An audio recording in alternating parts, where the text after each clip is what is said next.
Before we get back to talking about other cast members, did you ever meet Lucille Ball?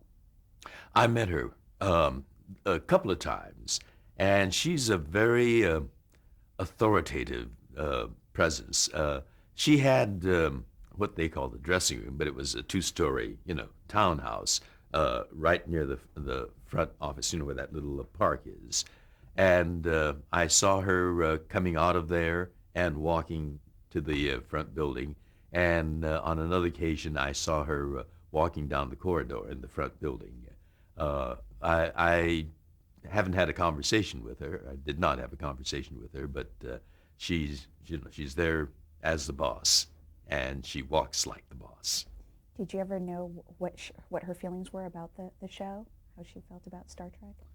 No, I never did. I mean, those two occasions when I saw her, it was just in passing. All right, let's get back to the cast members. James Doohan. My favorite drinking buddy.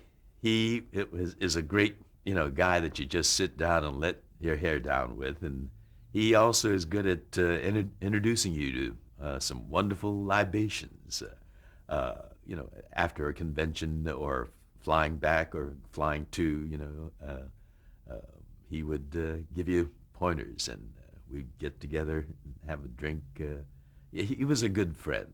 We didn't talk politics. We like as I did with Leonard or serious thing. It was always a fun opportunity. But Jimmy is someone who devours life, and I'm a fitness person. While we were shooting, filming Star Trek, whenever the director said cut, that was Jimmy's cue to dash out the door and light up, and he was always puffing away. And so I would tell him, Jimmy, that's it's not good for you. I love you, and I want you to be around with us for a long time. And he said, Nah, there's that date set for me on the calendar, and I'm going to enjoy myself until that date comes. And I'd tell him, Jimmy, that date is not fixed.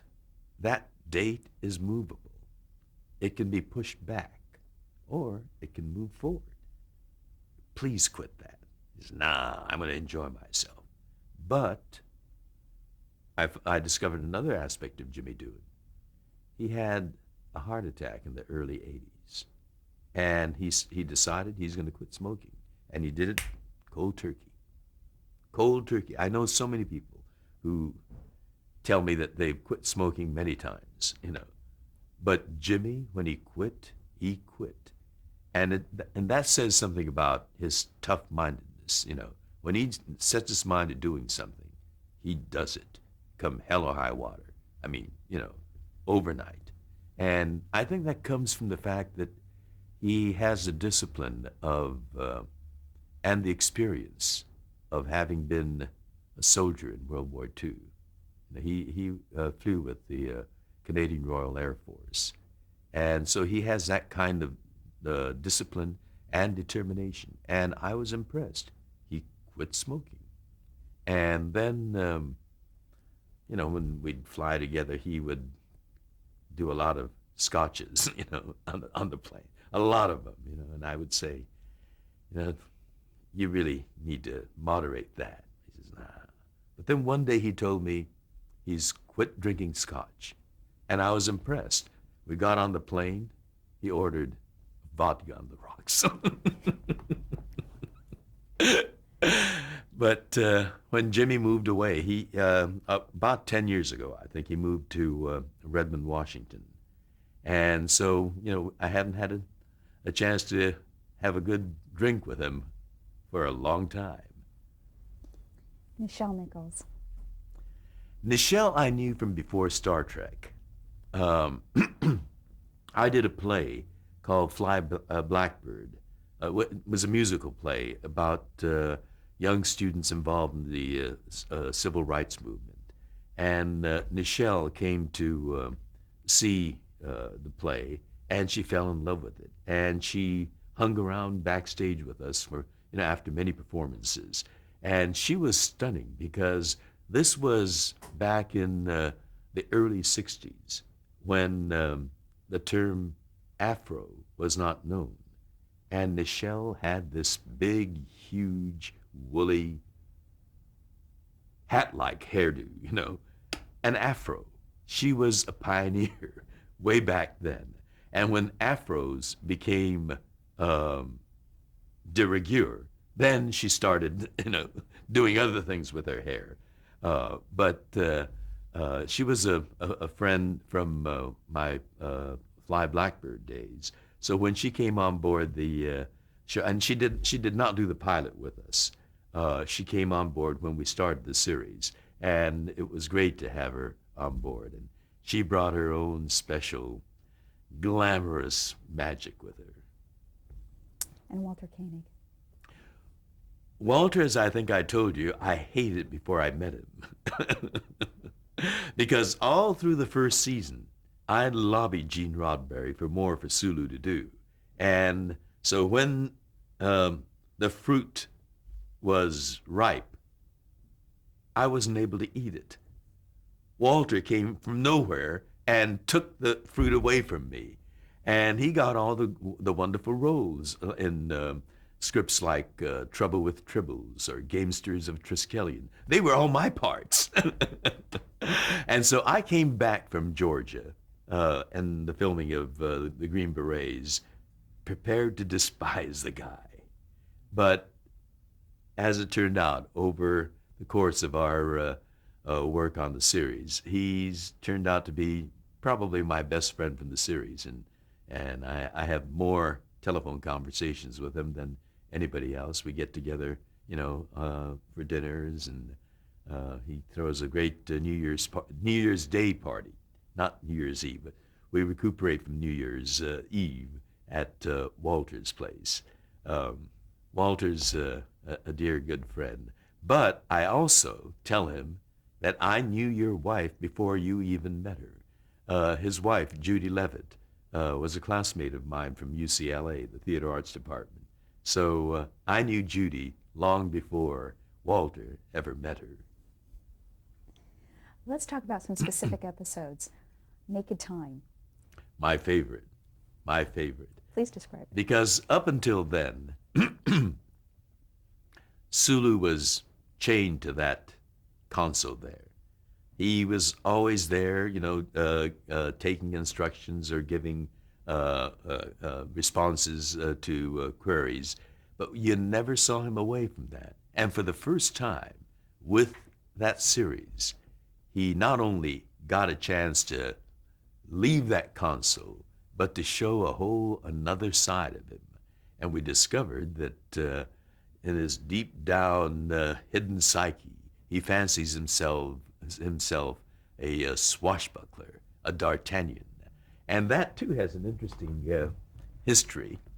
The man who wrote that script, John D.F. Black, happened to be visiting on the set, about a month before we actually filmed that. And he told me that he was preparing this script where this virus invades members of the crew of the Enterprise through the palm of our hand, and it destroys all inhibitions, and we start acting out on our deep down hidden desires. And he said he was thinking of putting a samurai sword in Sulu's hand, and he goes around accosting everybody with a samurai sword. And I said, well, that's ethnically consistent because I'm of Japanese ancestry. But I said, Sulu is supposed to be a 23rd century guy. Now, I'm a 20th century Japanese American, and I didn't play samurai as a kid. And I said, if anything, after going to the movies and seeing Errol Flynn as Robin Hood, I came back home, had my mother make me a Robin Hood outfit. My backyard became Sherwood Forest, and I organized the neighborhood kids, and we had make-believe Robin Hood in my backyard, and I was Robin Hood because it was my backyard, and my mother made the costumes. And so, why not put a fencing foil in Sulu's hands? And so he asked me, oh, yeah, do you fence? you never ask an actor if we can do anything.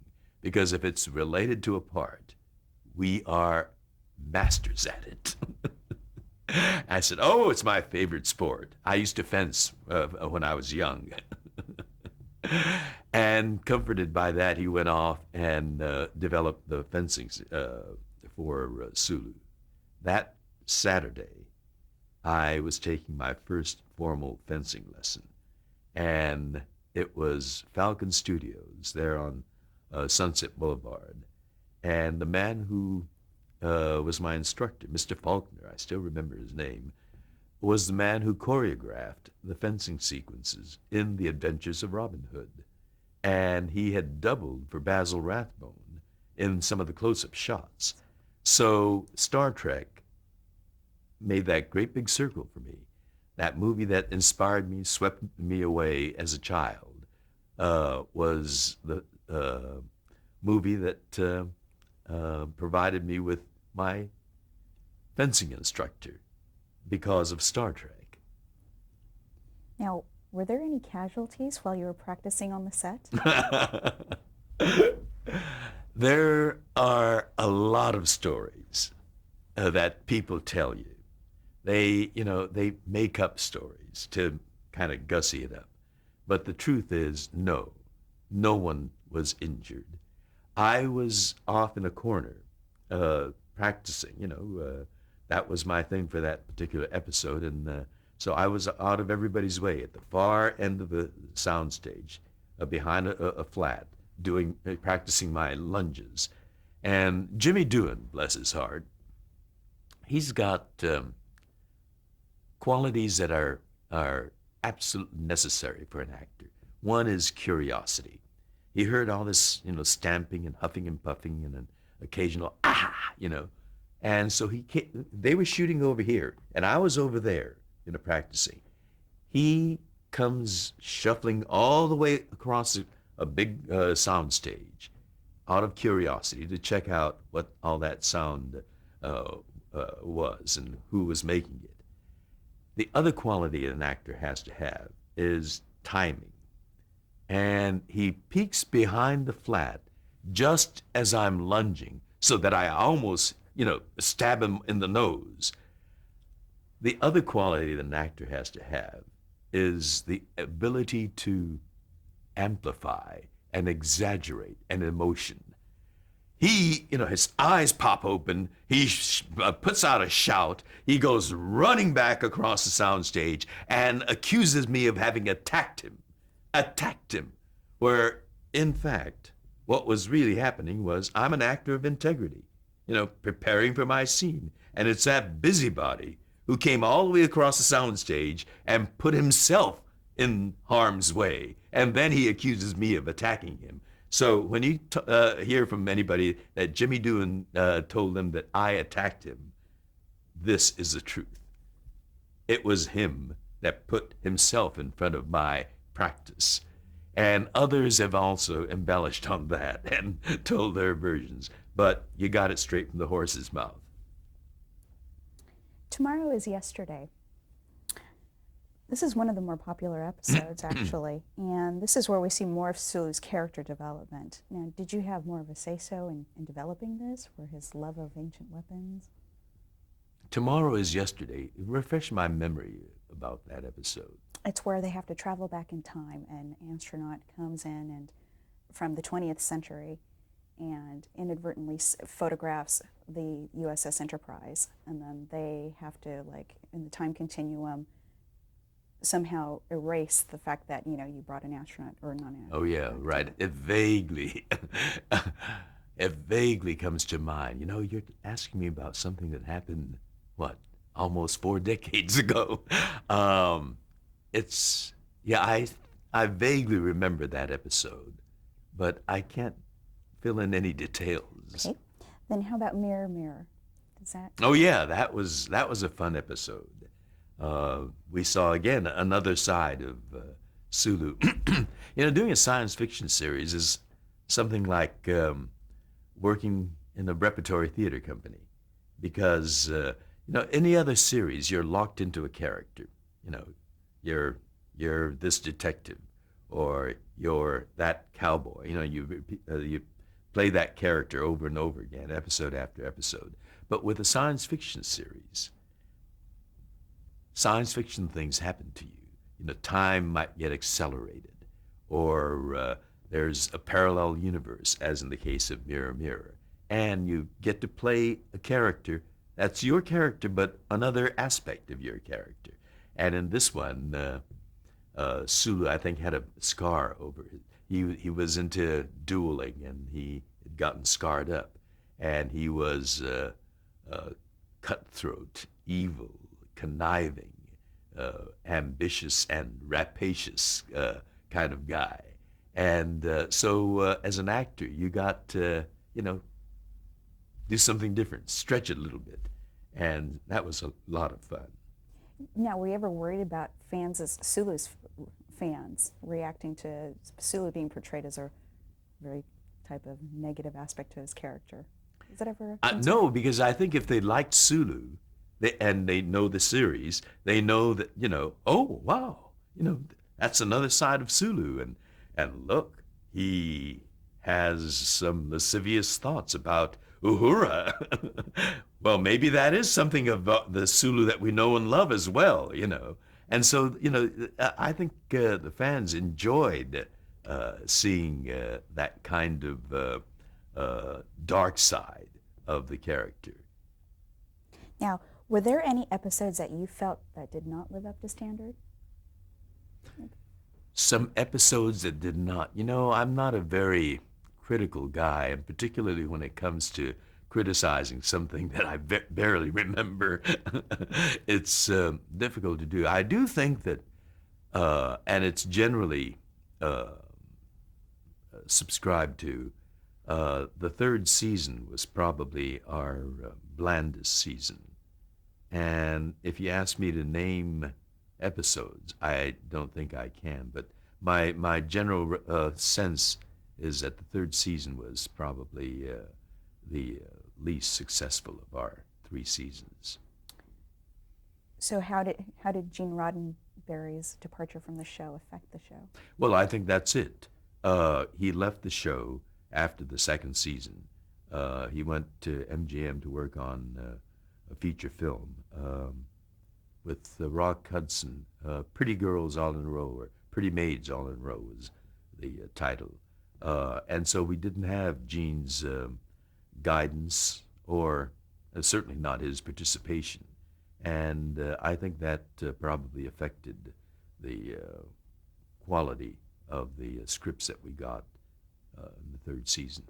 Why did the show go off the air? Why did it go off the air? Well, it's that thing that determines life or death in television, the Nielsen ratings. Our Nielsen ratings were low.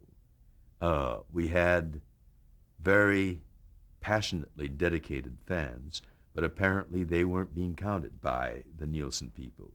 And so the ratings being what they were, it was very bad the second season, and it was even worse the third season, when we were on Friday nights at 10 o'clock. I mean, that's a morgue hour, so one would assume that, the rating numbers wouldn't be good. But with 2 seasons where our ratings were way down there, NBC had the so-called numbers to justify the cancellation of the series. Little did they know. I mean, after we were canceled and the syndicators put us on at a more accessible time for our audience, the ratings soared. But it was too late. We had all scattered by that time. Now, how did the Asian community react to the character of Sulu? That was the other very gratifying part of being on Star Trek. So many people came up and told me that for the first time they have someone that they can relate to and be proud when they turn on Star Trek. And I still have people tell me that today, and these are adults now, people that are in their 40s and 50s, who tell me that when they were growing up, they loved watching Star Trek because they saw an Asian character who was not a stereotype, who was in many ways a hero, who was part of the leadership team of the show. He didn't talk with an accent. He was a great guy, and that made them feel proud. Um, I think Star Trek, in many ways, made contributions like that. Jimmy Doones had many people tell him that they decided to go into engineering because of the inspiration that they got. Some people come up to us and tell us that they went into education because of the inspiration that Star Trek gave them. So I think in so many ways, Gene Roddenberry accomplished what he set out to do. He did use television as an information agent, as something that engaged people's minds and something that inspired people. And certainly the idea of diversity that Gene thought was so important at a time when the nation was being torn apart by our racial problems. I only wish that Gene could be here to see some of the conventions, the large, big Star Trek conventions that we have. It's his inspiration that brings people from all over the world to places like Las Vegas or to the Shrine Auditorium in Los Angeles. People from Latin America, from Europe, from Asia, people speaking different languages or speaking English with exotic accents, all being brought together because of the inspiration that they got from Star Trek. The joy that they got, certainly, but the ideas of Star Trek was what engaged them. And they travel, all across this planet to share that with other people who share that in common with them. If Gene could only see that, I'm sure he would be very, very satisfied. Now, you also worked on Star Trek, the animated series. Mm-hmm. How did you become involved in that? Well, originally, Nichelle and I were not supposed to be a part of it. When they structured that show, they claimed that they had strict budgetary limitations, and so they hired only Bill Shatner, Leonard Nimoy, DeForest Kelley, and Jimmy Doohan to play Scotty, but also to do Sulu's voice. And they hired Majel Barrett to play the computer voices and Uhura's voice. But when Leonard Nimoy learned that Nichelle and I were not going to be, and Nichelle and I and Walter were not going to be doing the voices of our characters, Leonard said, this is not right. This is not Star Trek. What Star Trek stood for was diversity working in concert. And the two people that most represent that diversity are Nichelle and George. And if they're not going to be a part of this, I'm not going to be a part of it. I mean, it's extraordinary that an actor would give up his job for a principle, for the idea of diversity, and for Nichelle and me to be a part of that animated series. And because Leonard was so essential to the success of the animated version, they relented and they brought Nichelle and me back. Alas, they did not bring Walter on board because they said they had very, very difficult budgetary considerations. But because of Leonard Nimoy's principled and very strong stand, Nichelle and I can claim to be a part of the voices of Star Trek on the animated series. What did you think of the series? When I first heard that it was going to be an animated series, I imagined all sorts of possibilities, the potential for realizing phantasmagoric alien civilizations, that we couldn't do in film, live action film, because it'd be too expensive to build those sets, or to have some surreal life forms, which we couldn't do because, we're were bound by these anthropomorphic actors. Actors have two legs, two arms and two legs and a head right here. But now you can have alien life forms. It might have um, a head here, and I mean all sorts of things. Because of the animation possibilities. Um, I don't think that was fully realized. And again, I think that that's because of what they claim to be budgetary considerations. But I would think that it's their drawings, so they could just let the imagination go and draw fantastical civilizations. Um, I love the fact that without having to huff and puff in the gym, we had great pectoral muscles. Those are the upsides of animated. We really look super heroic. Now, were you ever a sci-fi fan before the show? I must confess, I was not. I'd read uh, Ray Bradbury, but because it was, wonderful literature, I didn't read it as a science fiction fan. And I must confess, I was not a science fiction devotee. But while working on Star Trek, you meet people like Norm Spinrad or Harlan Ellison, and they're absolutely fascinating people. George Clayton Johnson is an eccentric personality, and so you start reading them. So, in that respect, it was Star Trek that served as my introduction to the genre of science fiction. Now, while working on the show, did you have any idea that it would be the iconic sci-fi series that it is today? Well, because I fancy myself a visionary, back in 1965 when we did the pilot, I said, yes, we're going to be lasting for decades and decades, and there'll be conventions that's going to attract tens of thousands of people from all over the world to places like Las Vegas. No, when we were working on it, I knew that we had an exciting concept, and the scripts were wonderful, and the ideas that Gene Roddenberry was projecting, and particularly the one of diversity coming together, because the United States is a diverse nation. I mean, that's a fact, and as a nation, if we're going to make any kind of progress, if life in the United States is going to be in any way good, we've got to recognize diversity as our strength. What makes this country, first of all, so vibrant and engaging? I mean, just on the level of food, Tonight I can go out and have a Mexican dinner. Tomorrow I can have a Thai dinner. And then I can go to an elegant French restaurant.